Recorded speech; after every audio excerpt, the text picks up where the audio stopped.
So I went to Europe to go camping recently, except when I got there, I found a problem. There were no campsites available. They were all full. So I ended up camping in the backyards of farmers instead. I mean, they were perfectly good places to camp, right? They just weren't being used. The Internet of Things is all about a similar efficiency. I really value the resources on this planet, and that's why I'm passionate about the Internet of Things, because it's about getting smarter and more intelligent with how we use the things around us. Now, I haven't talked to Google's futurist, but I can tell you what she'd be saying. She'd be saying that the internet is looking a lot less like your average PCs and a lot more like the phones in your hand and the things on the street. I'd like to even share a milestone with you. There are now more internet-connected devices than there are people on the planet. By 2050, there'll be over 50 billion devices able to connect to the internet.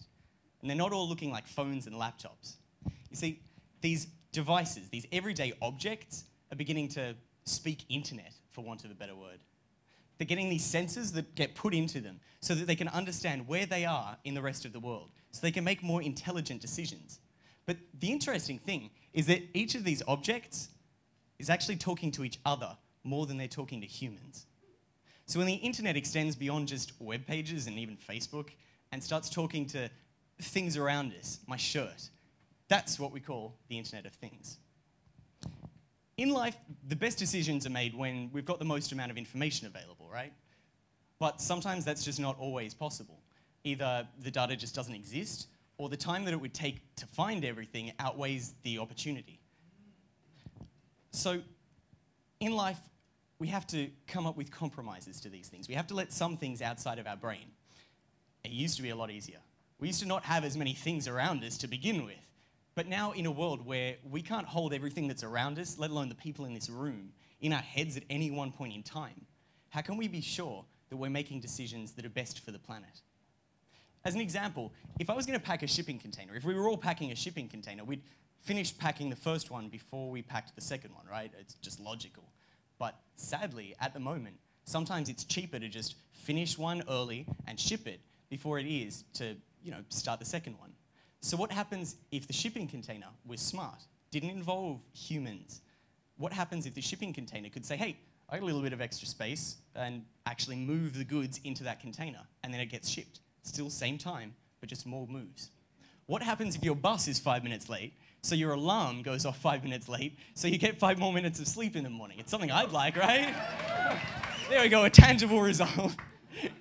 But what happens if you just that's 5 minutes every day? Could you imagine?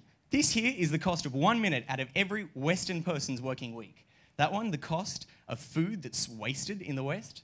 That one, the cost of avoidable traffic congestion in the West. And that one, Google's profit. Nothing major, right? Well, let's not kid ourselves. These problems aren't being solved in part because the cost of human intervention outweighs the technical cost of the problem. But there's still a lot of money at stake in solving these problems. They're still really big problems. Some things like nature manage to do a pretty good job, right? Inherently, it just works. Everything gets shared pretty evenly. And that's because there's this constant back and forth between all of the elements in an ecosystem. But this just doesn't happen in the built environment that we've created. I like to think of the internet, of this ubiquitous cloud, as just one machine. Think about it, just one machine. But one machine that has millions of eyes, millions of ears, millions of little brains in our pockets, but millions of points where action can be taken in the network. A machine that can think globally, but act locally. And the internet used to see our world kind of like this, like one flat picture. But now that it's able to start to see inside, and start to pick out the different things in our world, it can see the complex interactions that make up our world. If we think that living in a world where all of the systems that we've created can't talk to each other, if we live in a world where these systems don't realize the world that they live in, we're kidding ourselves. We live in a world where there are more things than we have the brain power to think about. Yet, every day, we're being asked to come up with the best ideas, the best solutions, the best thing to do with each one of these objects at any one point in time. I think we probably need a bit of a hand with it.